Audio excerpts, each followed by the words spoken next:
বিশ্বকবি রবীন্দ্রনাথ ঠাকুরের শিক্ষাগত যোগ্যতা নিয়ে অপমানজনক মন্তব্যে করিমগঞ্জের রাজনৈতিক ঝড়। রামকৃষ্ণনগরের বিধায়ক বিজয় মালাকারের শিক্ষাগত যোগ্যতার প্রশ্নের জবাব দিতে গিয়ে কবিগুরুর উদাহরণ টেনে সমালোচনার মুখে জেলা বিজেপি সভাপতি সঞ্জয় বণিক। রবিবার রামকৃষ্ণনগর বিধানসভার দুর্লভছড়া মণ্ডল বিজেপি কার্যালয়ে বিধায়ক বিজয় মালাকারের শিক্ষাগত যোগ্যতা নিয়ে সাংবাদিকদের প্রশ্নের জবাব দিতে গিয়ে কবিগুরু রবীন্দ্রনাথ ঠাকুরের উদাহরণ টেনে বসেন করিমগঞ্জ জেলা বিজেপির সভাপতি সঞ্জয় বণিক। তিনি বলেন, শুধু পুঁথিগত বিদ্যা আয়ত্ত করলে হবে না, কবিগুরুর অর্জন করা সার্টিফিকেট তেমন ছিল না, তবুও ওনার লেখা বিভিন্ন বই, কবিতা, ছোট গল্প আজ বিশ্বের নামিদামি বিশ্ববিদ্যালয়গুলোতে চর্চিত হয়েছে। এই বিভ্রান্তিমূলক বক্তব্যের নিন্দা জানাতে গিয়ে করিমগঞ্জ জেলা কংগ্রেসের মুখপাত্র শুভজিৎ চক্রবর্তী বলেন, যারা কবিগুরুকে নিয়ে রাজনীতি করে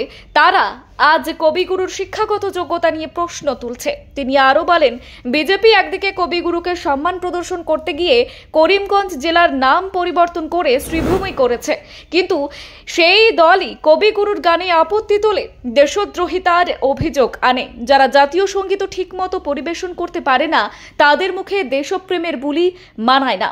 এমনই ক্ষোভ ছুড়ল যুব কংগ্রেস নেতার কণ্ঠে। যুব কংগ্রেসের দাবি, কবিগুরুর নাম টেনে রাজনীতি করা শুধু দুর্ভাগ্যজনকই নয়, বাংলার সংস্কৃতির প্রতি অবমাননা।